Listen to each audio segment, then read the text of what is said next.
I knelt before a pile of bones and bowed my head 3 times, swearing I'd bring him back, no matter what it cost me. Even if it meant lying to the gods themselves. Even if it meant being damned forever.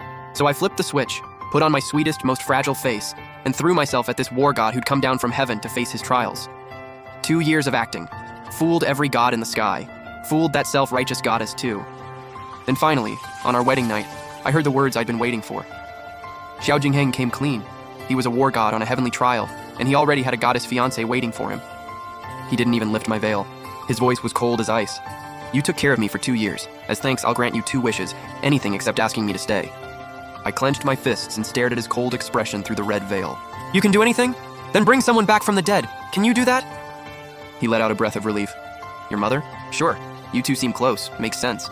I guiltily looked down. I was lying to him. My mom was the last person I'd want back. The one I wanted to bring back was my husband, who died 2 years ago, the same day I saved Xiao Jingheng. I knew better than to pick up a stranger off the side of the road, but I saved Xiao Jingheng anyway, because he was useful. I already knew he was a war god from heaven, and I knew his goddess fiancée too. 2 years ago, my husband Gu Xian fell off a cliff and died. I buried him, completely broken, so devastated I almost followed him to the grave. That's when I heard her voice, the goddess. How are you hurt this bad? Xiao Jingheng, wake up! I jumped and ducked into the bushes. Xiao Jingheng lay on the ground, not moving, the corner of his mouth curved slightly. His face was almost too perfect to look at, like even glancing at him was some kind of sin. I yanked my gaze away, but caught a flash of golden light from the corner of my eye. The goddess used her power, and Xiao Jingheng opened his eyes. His voice hit like water over smooth stone. Su Yao, what are you doing here? No outside help during the trial. Go back. The goddess pouted. I was worried about you. Worried you'd fall for some mortal girl and break our engagement. Xiao Jingheng cut her off with a smirk, his tone getting colder by the second. Relax, I know my mission. I'll be back in heaven in 2 years. Now go. Even from where I was hiding, his coldness reached me. I actually shivered. Su Yao wasn't letting it go. I want to see who ends up saving you. What if she's prettier than me? Xiao Jingheng was losing his patience. If you don't leave and I miss my window, I fail the trial, and our engagement gets called off anyway. It's only 2 years. When it's done, I'll grant her 2 wishes. Mortals are greedy, give them what they want and they won't cause trouble. Su Yao sniffled and whined. Fine, but don't you dare catch feelings on whoever she is. Just get her to marry you and no wedding night. Got it, Xiao Jingheng agreed. Su Yao gave him a few more long looks before finally dragging herself away. Once she was gone, Xiao Jingheng lay back down, pressed his ring finger to his chest, and coughed up a mouthful of blood. My eyes went wide, but all I could think about was what he said. I'll grant her 2 wishes. This was a literal god. He could bring Gu Tian back, right? My heart was pounding. I worked up the nerve and ran over to him. Hey, are you okay, hello? This jade token will let you come and go from the underworld freely. Xiao Jingheng's voice snapped me out of it.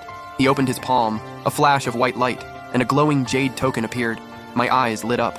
I yanked off my wedding veil. Too fast. The red silk caught on my hairpin and ripped a strand of hair loose.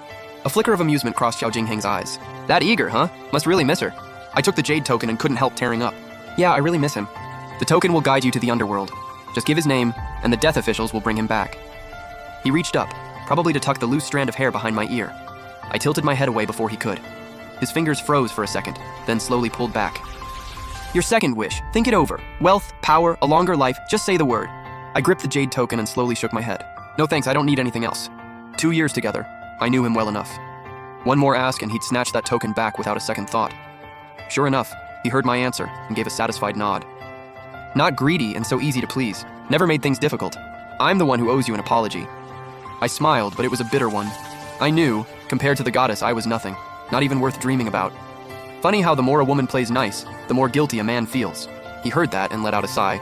If you really can't let me go, I could bring it up with the goddess when I get back. If she's okay with it, it doesn't have to be over. The audacity. I twitched the corner of my mouth and stood up first.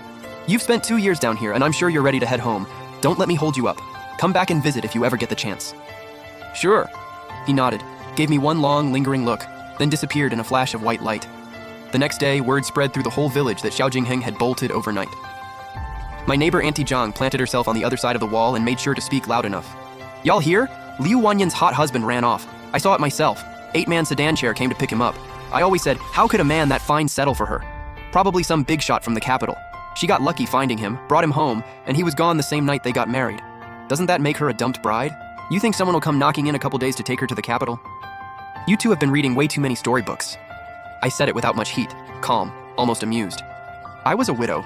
Most folks in the village looked down on me, but they didn't mean real harm. These past 2 years while I looked after Xiao Jingheng, they talked behind my back about how fast I moved on after my husband died.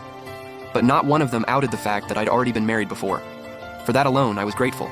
Girl, I told you from the start that Xiao Jingheng never had feelings for you. You just wouldn't listen. Auntie Zhang pulled out a handful of sunflower seeds from who knows where and started cracking them. You saved that man's life and he just loafed around all day, reading, swinging his sword, never lifted a finger, treated you like a maid. Tell Auntie the truth. Was he from the capital? I gave her a mysterious look. Bigger than the capital. He's a war god, straight from heaven. Auntie Zhang and Auntie Zhao both went dead quiet, which almost never happened. They exchanged a look, then turned back to me with that soft, pitying tone. Honey, you haven't gone off the deep end from heartbreak, have you? Forget it, you're my neighbor. I'll kill a hen and make you some soup. I gave a small smile and headed inside. No need for the hen, I was moving out. The whole village knew Guxian had died 2 years ago. If he came back, they'd think he was some kind of monster. I had to find a village far enough away that nobody would know us.